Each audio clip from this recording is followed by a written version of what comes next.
Joining us now is Congressman Mike Gallagher, who serves on House Intel and Armed Services. He's a former Marine who served on General David Petraeus' Central Command Assessment Team in the Middle East, and he's from the great state of Wisconsin. All right, Congressman, you were one of the fairest people that I served with, so credit where credit's due. The president took someone out who needed to be taken out, right?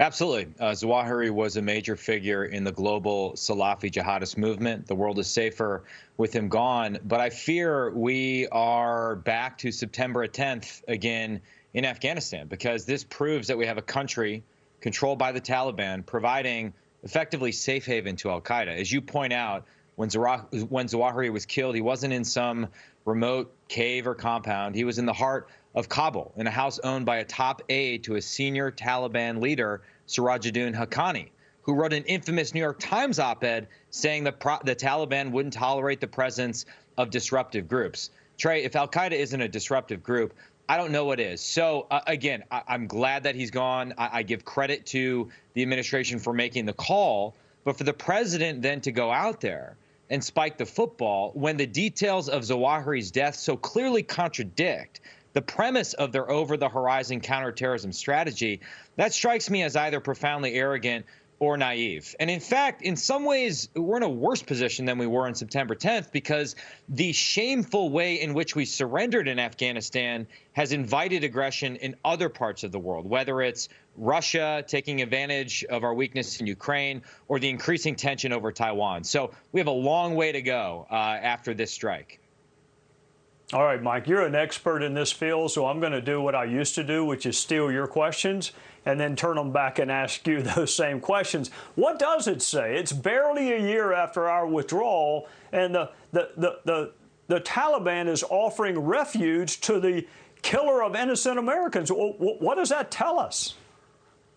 Well, it tells us that what the administration said to the public when they sold the withdrawal was, quite frankly, a lie. If you remember, the Biden administration, when they surrendered to the Taliban, suggested that the Taliban and al-Qaeda were at odds with each other. President Biden went further and made the claim that al-Qaeda had been degraded such that they were no longer a threat in Afghanistan.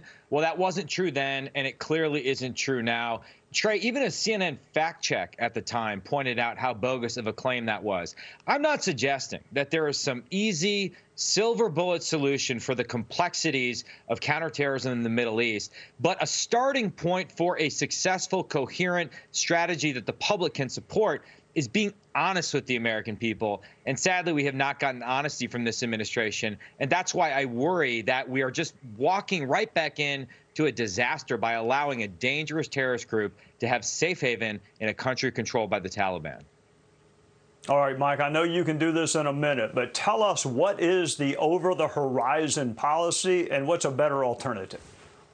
Well, the over-horizon policy, I think, is a fantasy, because you need intelligence on the ground. I was a human intelligence officer. You need to interact with humans face to face. And if you don't have intel, you're going to get less precise strikes. We saw a tragic strike where multiple innocent civilians were killed in Afghanistan. I think that is the problem with the over-the-horizon strategy.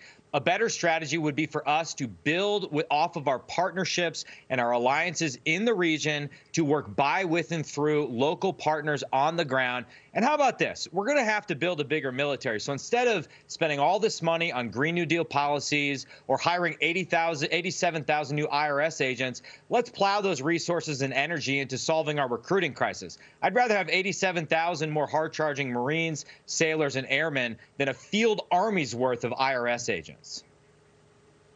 Mike Gallagher, ladies and gentlemen, keep your eyes on him. He is an up-and-comer in the House of Representatives. Thank you for joining us tonight, and thank you for your service too, Mike. Hi, everyone. I'm Brian Kilmeade. I want you to do me a favor. I want you to click to subscribe to the Fox News YouTube page. This is the only way that I know for sure that you're not going to miss any great commentary, any great news bites, any great interviews coming your way on Fox. You can get it all here on YouTube. So subscribe right now.